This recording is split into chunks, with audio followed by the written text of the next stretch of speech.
भक्तों, सिंदूर हर शादीशुदा महिला के पास होता है। मात्र सिंदूर से पति होगा वश में। यकीन नहीं हो तो चुपचाप करके देख लो। देखिए भक्तों, जब रिश्तों में पहले जैसी मिठास न रह जाए, जब रिश्ता पहले जैसा न रह जाए, तो जिसके साथ 7 जन्म तक साथ चलने का सपना तुमने देखा हो, वो बात बात में तुम्हें लज्जित करे, अपमानित करे। तुम्हें एक बात तो पता है कि ये रिश्ता बहुत ज्यादा दिन तक चलने वाला नहीं है, फिर भी ये रिश्ता फिलहाल तो जुड़ा हुआ है, और जो जुड़ा हुआ है उसे टूटने से बचाने का हर मुमकिन प्रयास करना चाहिए। दोनों पक्षों के जो 2 इंसान इस रिश्ते को जोड़ने का वचन लिए थे, साथ ही चलने का वचन लिए थे, ये नैतिक दायित्व है कि इस रिश्ते को दोनों मिलकर बचाने का प्रयास करें। कई लोग ऐसे जीवन में आते हैं जो यूं तो बहुत खुश दिखते हैं। आप दोनों को देखकर उन्होंने भी प्रयास किया था, आप दोनों का रिश्ता जुड़ा, परंतु आप वो हर मुमकिन प्रयास कर रहे हैं कि आप दोनों अलग हो जाएं। क्या कहूं कि आपके दुश्मन आपके अपने ही हैं, और ये बात आप जानते भी हैं। आपको साक्षात पता है कि कौन कौन है जो इस रिश्ते को तोड़ना चाहता है, परंतु क्या करें, कर ही क्या सकते हैं। महिलाएं अक्सर ज़्यादा कमज़ोर हो जाती हैं क्योंकि वो अपने घर से हटकर ससुराल में होती हैं। वहाँ उनका कोई साथी मित्र नहीं होता, वो हर चीज़ अकेले करना होता है।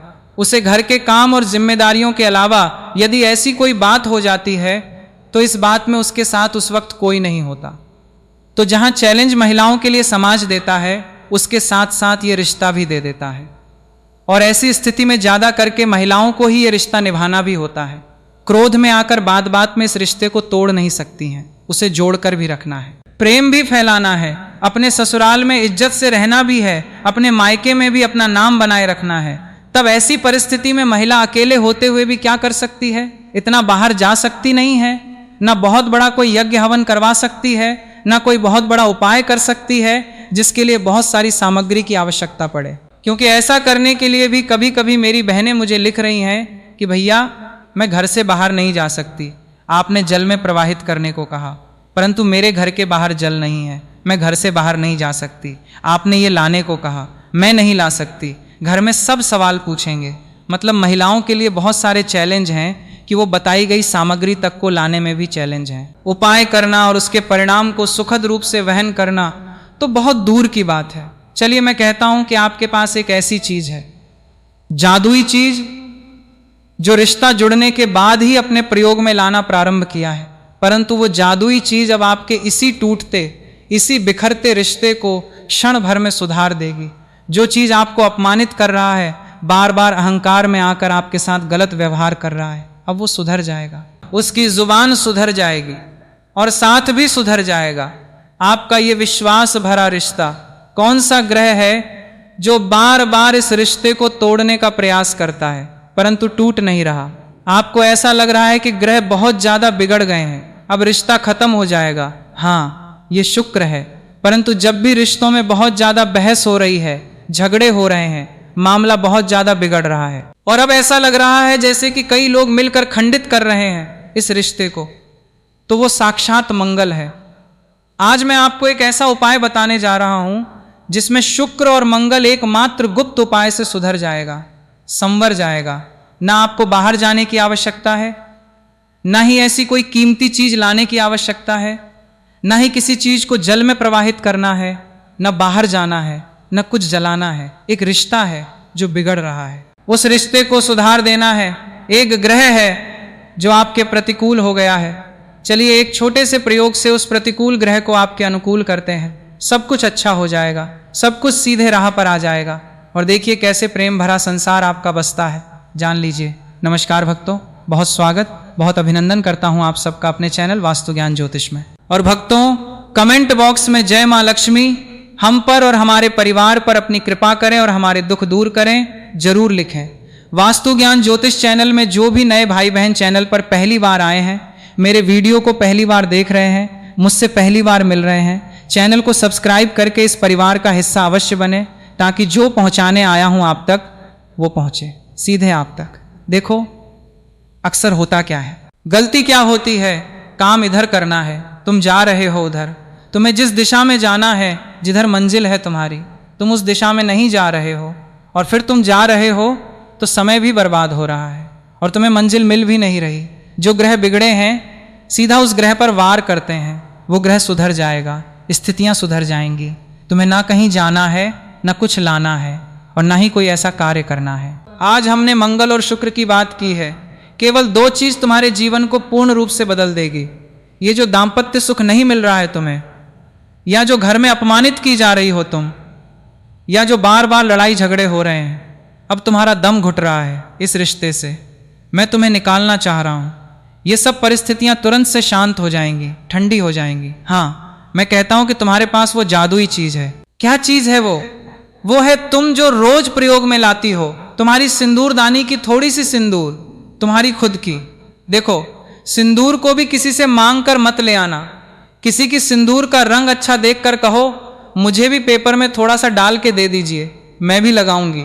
ये सब मत करना। कभी कोई तुमसे मांग बैठे थोड़ा सा अपना सिंदूर दे दीजिए, तो कभी मत देना। कुछ चीजें साझा मत करना। बहुत सारे टोटके इससे जुड़े होते हैं। कौन घर जाकर आपके सिंदूर के साथ क्या करेगा, वास्तव में आप जानते ही नहीं, और ये सब उसका भी परिणाम होता है। खैर, ये अलग बात है। किसी ने कुछ किया, कराया, कर दिया, वो तो अलग बात है। 5 लौंग ले लेना शुक्रवार की रात्रि को। किसी भी माह के शुक्ल पक्ष के शुक्रवार को चुनना। कृष्ण पक्ष में कोई भी उपाय ना करें। 5 लौंग खरीद कर ले आना। पहले से लिए हुए पैकेट से भी निकाल सकती हो, परंतु किचन में जिसे लगातार खाया जा रहा है, जिस मसाले के डिब्बे से, उससे मत निकाल लेना। पूजा रूम में रखती हो तो वहां से ले लेना। शुक्रवार की रात्रि हो, शाम के 6 बजे, गोधूली बेला बस पार हो, सूर्यास्त हो, वो जो टाइम होता है जिस वक्त महिलाएं दिया बाती करती हैं घर में, बस उसी वक्त 5 लौंग और अपनी सिंदूरदानी, जिससे तुम प्रतिदिन सिंदूर अपनी मांग में लेती हो, वो लेकर पूजा रूम चली जाना। कोई स्पेशल देवी देवता के सामने नहीं खड़े होना। जहां तुमने मूर्तियां, तस्वीरें लगाए रखी हैं, बस वहीं खड़ी हो जाना। 5 लौंग को एक एक करके सिंदूरदानी खोल लेना। अपने पार्टनर का नाम ले लेकर 5 लौंग को सिंदूर में बिल्कुल अंदर डाल देना। बिल्कुल सिंदूर फिर ऊपर से ढक देना, दिखाई न दे। 5 लौंग को 5 बार अपने पार्टनर का नाम लेके रख देना।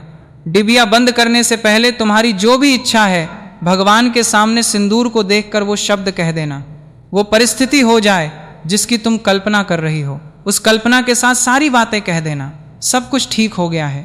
अब मेरा पति मुझसे बहुत प्रेम करता है, मुझे कभी अपमानित नहीं किया जाता, वो मेरे साथ चल रहा है, वो मेरे सुख दुख का साथी है, और हम दोनों साथ में बहुत अधिक प्रसन्न हैं। ऐसा कहकर सिंदूर की ढक्कन को बंद कर देना और पूजा कमरे में रख देना, वहीं रख देना।